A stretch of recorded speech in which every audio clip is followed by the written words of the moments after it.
we're going to start first here with the idea is, has MLS taken full advantage of Messi and the 2026 World Cup, right? This idea of Messi fatigue and everybody getting Messi shoved down their throats. And the kind of vibe was he's Messi, right? What do you mean you got too much of it? You only get 2, 3 years of him.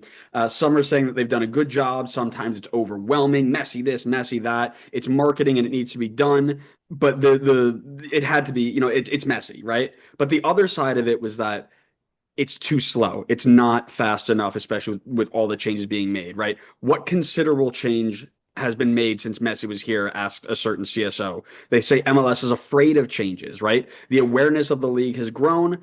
People would start, saying as a joke, calling it Messi League soccer and whatever, but there hasn't been any roster changes. There really hasn't been any massive changes, period, right? So I wanted to kind of throw it over to you. What did you think about the owners' comments there, and what do you think about this idea of Messi and the 2026 World Cup and our advantage of it?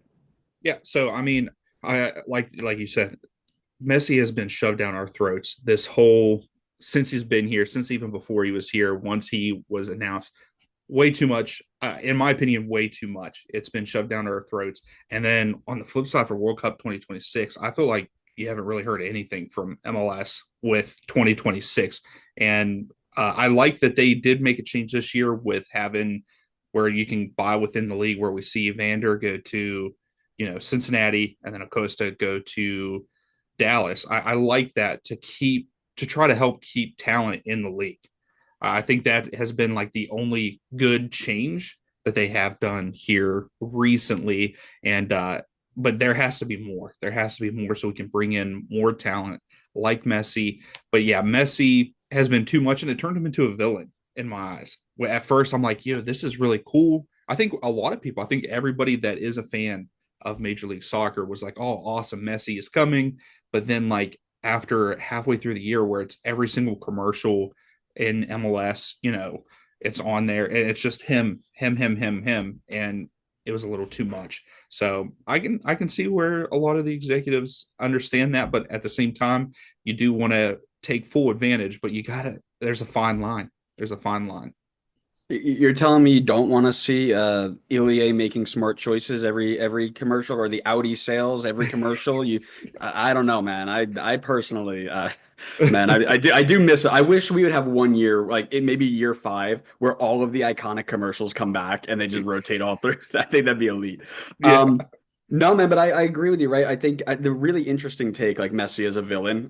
This was a comment I think Major League Journeyman Dax and his buddies were talking about, like, is Messi a villain? And I was like, it's kind of an interesting take because you have turned him that way, right? You have shoved him down to the point where, like, all right, we're sick of him, and then everything he does now gets highlighted as, oh, Messi did this, Messi did that, and it's either he overreacted to something or he didn't react at all. And it's like, okay, we're just gonna throw all this negative energy at him, right? But in the grand scheme of things, have we taken full advantage of him? I don't think so, right? And the main thing, flexes around roster building, and this is a conversation we've had a little bit in the past, but roster building, roster rules, and growth, and a lot of it has come from after the 2026 World Cup, when we have a lot of eyes on here from Messi and the World Cup, and Messi and this and that, and the Club World Cup, and all this stuff. Then we'll make the changes, and it's like it feels almost like that's too late. It Yeah. feels almost like that's going to be, a step too late, where people are like, all right, World Cup's here. I'll check out a little bit of MLS now. And it's like, okay, well, we're going to put these rules in, but we're not going to have enough time to implement the changes that those rules allow us to make, right? If you go out and say, okay, we're going to add one DP, one U22, right? And instantly we're going to raise the level of our cap and all this stuff. You still have to take transfer windows to make those changes. Yep. If you if Absolutely. you yeah, if you implement them after the 2026 World Cup, then what's the point? Right? You Yeah. need time to make those changes work. And it's not happening. And it's the same thing with Messi. It's like, okay, Messi's here. You've sold an extra million subscriptions to MLS season pass or whatever. And it doesn't, you waited a year and a half, 2 years to put the intra league money transfers in. So we're keeping a little bit there, but we've already lost half the battle because it's too late. Right? It felt like, I almost feel like they were caught off guard. Like they didn't think Messi was actually the sign here. So when he actually did, it was like, oh, now what do we do? You Yeah. know? Yep. Yeah. It just doesn't make sense. Like you said, waiting until that's too late. You want to put those rules in place, you know, really this year would be the year that you would want to do it, just so they have those different transfer windows to make those things happen, to because everyone's eyes are going to be on it, during that season of the World Cup, or even the year, that season after. That's when all the eyes might tune in, like, okay, America did.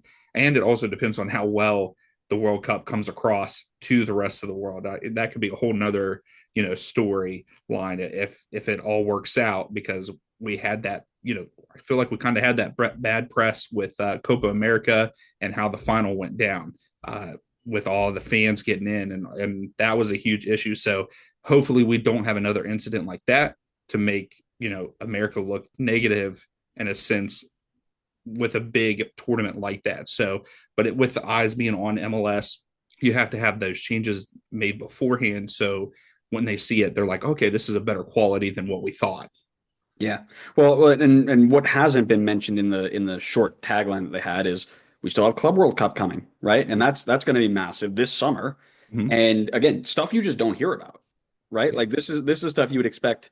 You're trying to reach out to the Euro fan base, or you're trying to reach out to the fans from the Brazilian league, right? Those teams that are coming over. It's like this is the one of a once in a lifetime chance to see your team play against them. Mm-hmm. And if we put up a good show, right? You got Seattle and Miami in there. Now it's like, okay, wait, maybe these guys are actually half decent. And it's like, okay, well, now you've got Seattle who just ran through the injury train, right? I just saw that report where Ariola's out and Morris is out and De La Vega's out, like everybody's out. Yeah. Okay, so now if they don't get back in time, because like it's 4 to 6 weeks or 4 to 8 weeks, and then Ariola obviously for the season, but if they don't get back in time to be ready to play this game, you're rolling out a USL squad basically of Yeah. reserves to go and play against these giants. You're going to get killed, and then you got Miami on the other hand, who's going to have a better showing, of course, but Mm-hmm. they're always going to carry that thing of like, oh, MLS is the retirement league because it's Miami and Barcelona's over 40s, Yeah. right? So Yeah. it's a catch 22. Now, if you change these rules a year and a half ago, or even just coming into this season, you really make a rule change. Now you can go out and invest in players that are more in their prime. Thinking like Andres Dreyer from San Diego, for example, right? Mm-hmm. That's a sort of player, or Kevin Denke, right? Players who are in their prime at a very high level, coming over for a decent fee to say, okay, let's play. Latte Lot is another one, right? Even though he's been kind of mid to start the Yeah. season outside of the first game. Those are the players you want to look for. But because we don't have that flexibility in place, now we're in trouble. But hey, we get an extra buyout, right? So yippee, Yeah. you Yeah. know. Yeah. It's not So enough. yeah, it's not. But again, I'm always glass half full, right? I do believe changes will be coming.